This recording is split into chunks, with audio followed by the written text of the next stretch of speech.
Después de haber disfrutado durante varios años de precios altísimos del petróleo, como nunca antes había ocurrido en el mundo y como el Ecuador jamás supuso que ocurriría, pues los precios del petróleo vemos hoy con preocupación que empiezan a contraerse y más aún que esa contracción podría ser duradera. ¿Qué significará eso en el corto y en el mediano plazo para la economía ecuatoriana? Se lo pregunta un experto, el economista Alberto Acosta, quien está hoy en los estudios de la República en Guayaquil. ¿Cómo está usted, economista? Buenos días. Muy buenos días. Economista, contracción de los precios del petróleo en una economía tan dependiente de las materias primas, ¿significa que el Ecuador está al borde de una crisis? Vemos que estos años han sido unos años de bonanza para la economía ecuatoriana, años en los cuales el Ecuador ha gozado de excelentes precios del petróleo. Los precios del petróleo y los ingresos petroleros para el sector público han crecido de una manera acelerada, pasando de un 7% del PIB a un 16% en 2011, y a partir de entonces comienzan su descenso. Una vez que los ingresos petroleros comienzan a descender en relación al tamaño de la economía, vemos que el gobierno busca una alternativa para financiar su nivel de inversión. Recordemos que el modelo del gobierno es impulsar la economía desde lo público a través de la inversión y el gasto público. Entonces, una vez que los precios petroleros dejan de tener esa importancia, comienzan a descender los ingresos petroleros en relación al tamaño de la economía, que esto sucede a partir de 2011, el gobierno busca endeudarse de una manera más acelerada para poder compensar este descenso en el ingreso petrolero en relación al tamaño de la economía. Este año hay una situación particular. Este año ya los precios del petróleo han tenido un descenso importante. Ya no solamente es que no crecen al mismo ritmo que crecía la economía, sino que ahora los ingresos petroleros van a ser mucho menores, y se presenta la disyuntiva, y el presidente Correa ya lo ha reconocido, la posibilidad de tener que reducir su nivel de inversión, porque los recursos con los que cuenta el Estado ya no son suficientes para mantener ese ritmo de inversión.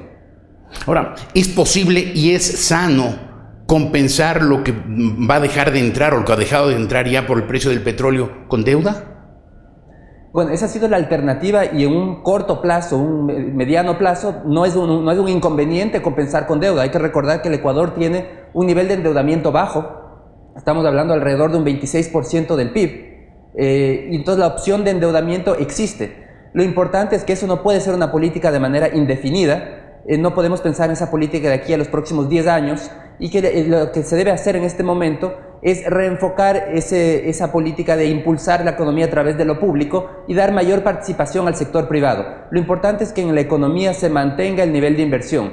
En este momento vemos que eso va a ser difícil de mantener. El presidente ya ha anunciado potenciales recortes en la inversión pública debido a los menores ingresos petroleros, y eso se va a ver reflejado en un menor nivel de crecimiento.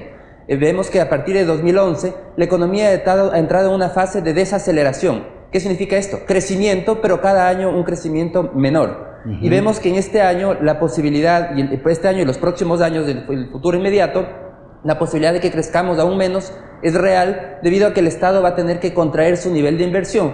Hay un tema colateral también que es preocupante acá, y es el tema de que la inversión pública en los años anteriores fue la que movilizó la economía, al inyectar recursos a la economía, eso permitió que los sectores económicos tengan mejores ventas y haya una movilidad a nivel económico. Ahora que la inversión pública va a ser recortada porque no puede ser mantenida a los mismos niveles, necesariamente va a tener un impacto a nivel de crecimiento, y ese impacto a nivel de crecimiento en las otras actividades económicas se va a ver reflejado también a nivel de recaudación tributaria. Entonces no hay cómo separar, como se lo quiere hacer en algunas ocasiones, diciendo tenemos organizado nuestro gasto corriente con ingresos corrientes, y si es que bajamos la inversión no pasa nada. Las cosas no están separadas de esa manera en una economía. Si es que se invierte menos, también se va a ver afectada la recaudación, entonces también puede haber complicaciones a nivel de gasto corriente.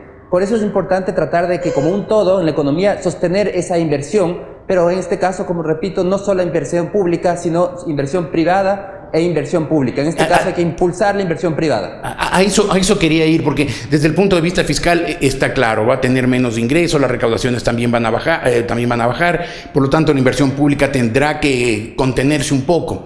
Pero, ¿qué pasará con la gente? ¿Habrá más desempleo? ¿Habrá menos actividad comercial? ¿Menos sensación de prosperidad? Definitivamente. Veamos qué es lo que pasó en los años anteriores. Ingresos petroleros récord, un Estado que cada vez podía invertir más, que el tamaño del Estado creció un 44% del PIB. cuando años anteriores estaba alrededor del 20 y pico. Y vemos cómo eso generó una sensación de bienestar en la población, definitivamente continuó reduciendo el nivel de pobreza. Eso sucedió en un momento que la inversión pública creció a un ritmo muy acelerado. 2013 es un año en particular porque es el primer año en que la inversión pública supera a la inversión privada. La inversión privada ha estado más bien rezagada y en relación al tamaño del PIB ha estado descendiendo. Ahora el 2013 es el primer año que la inversión pública supera a la inversión privada. Y vemos que en adelante este esquema ya no es sostenible porque la inversión pública no puede seguir creciendo, no va a poder mantener el ritmo que alcanzó en el 2013. Y ahora vamos a ver, en los próximos años podemos esperar un descenso en esa inversión pública en relación al tamaño de la economía. Y eso se ve reflejado en menor crecimiento. Puede ser economía que sigue creciendo pero menos rápido. Y si una economía crece menos rápido, también los beneficios de ese crecimiento no se ven en toda la población. Entonces podrá verse algo más de desempleo. Se deterioren los índices de empleo, también se va a sentir menos de ese nivel de bonanza. Claro. Y ahora, consumo que se impulsaba en la economía ecuatoriana. Lo lógico sería que la inversión privada compense el descenso de la inversión pública, pero ¿están dadas en el Ecuador las condiciones propicias, favorables de seguridad, como para que haya un crecimiento de la inversión privada? Desgraciadamente, el gobierno no ha sabido incentivar la inversión privada. Incentivar no me refiero solamente a darles beneficios tributarios, ni mucho menos, que esos son temas secundarios al momento de impulsar la inversión privada. Lo más importante es el tema de la seguridad, que el inversionista sepa que está invirtiendo en el país y que tiene la seguridad de que las reglas se van a mantener en el tiempo, que su inversión va a estar segura y que lo único que tiene que preocuparse es de que su negocio sea rentable, además de cumplir lógicamente con el Estado, con el pago de impuestos, con sus trabajadores. ¿Y eso no ocurre? Eso no ocurre en la actualidad. Existe siempre esta incertidumbre de qué nueva reforma va a venir, en qué momento, cómo me va a afectar esa reforma. Entonces es difícil plantear escenarios a largo plazo, escenarios de 10 años, porque una inversión en una fábrica, en una planta, son inversiones que deben realizarse con un horizonte de largo plazo. Entonces, si es que va necesariamente a haber una contracción de la inversión pública y la inversión privada no tiene condiciones para crecer, ¿estamos hablando de que la economía ecuatoriana podría contraerse peligrosamente?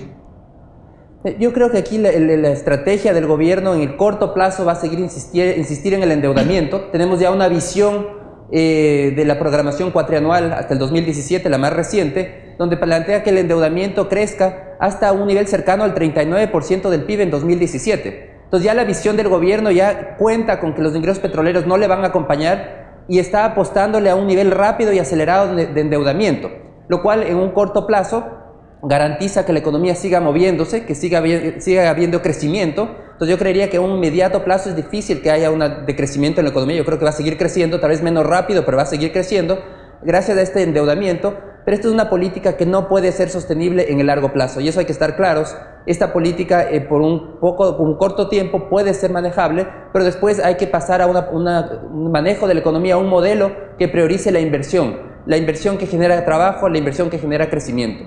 Ahora, por lo que le oigo, economista, aquellos vaticinios según los cuales se viene una crisis fiscal porque el gobierno ha gastado muchos años más de lo que debía y no ahorró ni hubo una inversión productiva fuerte. Esos vaticinios no tienen sustento. No, yo creería que una crisis fiscal inmediata no hay el escenario como para una crisis fiscal. Sí hay una situación más complicada, y lo que sí también esto demuestra es un punto de inflexión. Yo creo que es el momento oportuno para cambiar las prioridades, priorizar la producción, priorizar la inversión, y eso significa dar seguridades al sector privado. Si se quiere insistir, y lo más probable es que el gobierno quiera insistir en su política de impulso por el lado público, entonces el escenario va a ser que en el corto plazo sigamos endeudándonos rápidamente, y el gobierno busque de esa manera seguir manteniendo el crecimiento y mantener esa sensación de bonanza o de bienestar en la población. Pero lógicamente va a llegar un momento que no es necesariamente en el corto plazo, puede ser un mediano plazo, en el cual vamos a tener que revertir esa política y darle peso a lo que es verdaderamente importante en una economía, que es la inversión privada y la productividad y competitividad, que es algo en lo que se debe trabajar. Cuando usted habla de mediano plazo, ¿habla de cuánto? ¿Perdón? Cuando habla de mediano plazo, ¿habla de cuánto? Yo diría unos 3, 4 años. Es un tema, todo depende de cómo se produzca este descenso del petróleo, cuán grande sea, cuán permanente sea. Tenemos que recordar que hay otro efecto relacionado, que es el incremento del valor del dólar, que también nos afecta porque nos vuelve menos competitivos. Entonces tenemos que prepararnos para este escenario, es un escenario internacional adverso. Si hemos vivido casi una década de escenario internacional positivo y favorable hacia la economía, estamos entrando hacia un cambio de ciclo, un escenario adverso en el cual las políticas tienen que ser distintas. Lo que hicimos en los 10 años pasados no sirve para los próximos 10 años porque estamos frente a otro escenario, implica que las prioridades también tienen que ser distintas. Y aquí yo creo que vale la pena también analizar la importancia de ser previsivos. Igual que una familia tiene que siempre prepararse para la época de vacas flacas, para que no le impacten sus necesidades, el Estado también tiene que prepararse con fondos, con reservas de dinero que mientras está en la reserva es absolutamente improductivo. Inclusive tiene un costo para el Estado tener ese dinero improductivo. Pero ese es el costo de tener una reserva para que en situaciones como esta se pueda utilizar esos recursos y se pueda compensar el que existan una menor disponibilidad de recursos por el lado petrolero, por ejemplo. ¿Me está diciendo usted que el Ecuador en este momento no está preparado, no aprovechó las épocas de vacas gordas para cuando se vengan las vacas flacas?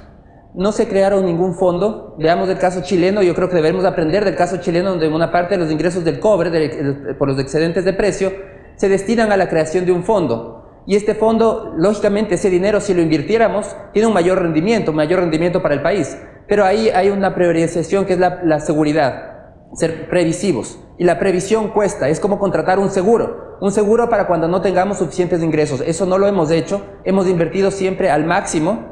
Claro, esa inversión genera altos rendimientos, ha ayudado a que la economía se dinamice, pero no estamos preparados para una situación en la que los ingresos comiencen a caer y si es que no conseguimos el endeudamiento, podríamos tener mayores complicaciones. Aquí ahora lo que somos es más dependientes del endeudamiento externo para situaciones de emergencia. Dependemos de que consigamos ese momento el financiamiento para poder mantener el gasto. Si no lo conseguimos, se recorta la inversión y entonces eso pasa factura al crecimiento y, en otras palabras, al bienestar de la población. O dependemos más de que el precio del petróleo repunte. Y a propósito, eso va mi última pregunta. ¿Cuán afectada va a estar la economía ecuatoriana si es que los precios del petróleo se mantienen en sus niveles, digamos, como vaticinan muchos expertos, en alrededor de $70 por barril? ¿Va a haber una desaceleración notoria y notable de la economía? Yo creo que con esos niveles se va a desacelerar la economía, a no ser que se logre compensar, como digo, en este corto plazo, vía mayor endeudamiento. Y yo creo que esa va a ser la estrategia del gobierno. Por un lado, mayor endeudamiento para compensar esa caída en ingreso petrolero, pero el endeudamiento tiene un límite, inclusive por la disponibilidad que tienen los países que nos prestan o inversionistas internacionales en comprar deuda ecuatoriana, aunque todavía tenemos un buen campo, un buen trecho por recorrer a nivel de endeudamiento, lo cual es una fortaleza para el país. Y por otro lado, yo creo que se va a insistir en la extracción de recursos naturales. El gobierno está acostumbrado a un esquema de extracción de grandes rentas de recursos naturales, inversión a través de inversión pública y dinamización de la economía. Ese es el modelo. Lo que requiere ahora este modelo para poder mantenerse, y lo que yo creo el gobierno va a hacer, es tratar de profundizar extracción de recursos naturales, por ejemplo, extracción del petróleo en nuevas zonas del Yasuní-Teté, la minería, dar un cambio radical para que la minería despegue en el país, es decir, buscar materias primas que puedan generarle rentas al Estado de una manera casi inmediata. Es decir, que va a ser exactamente lo contrario de lo que dijo que haría. Definitivamente es un gobierno que necesita de recursos. La popularidad se basa en esta sensación de bienestar y este bienestar real que ha existido en la economía por la abundancia de recursos. Vemos que la pobreza ha bajado, la situación de vida de muchas personas en el país ha mejorado, pero para mantener este crecimiento, esta mejoría, se requiere necesariamente de más recursos si es que se insiste en el mismo modelo de impulso por el lado público. Entonces, definitivamente la presión para desarrollar nuevas industrias extractivas va a ser una prioridad en el gobierno. Muy bien, economista, creo que su explicación ha sido completa y además clarísima. Le agradezco mucho por haber estado hoy aquí en La República, el economista Alberto Acosta. Muchísimas gracias, un gusto. Interesante los vaticinios. Veamos qué pasa en las próximas semanas cuando el gobierno, por primera vez en su ya largo mandato de 8 años, se va a encontrar con escasez de recursos y no como ha tenido hasta ahora, una abundancia como nunca antes ningún gobierno la tuvo.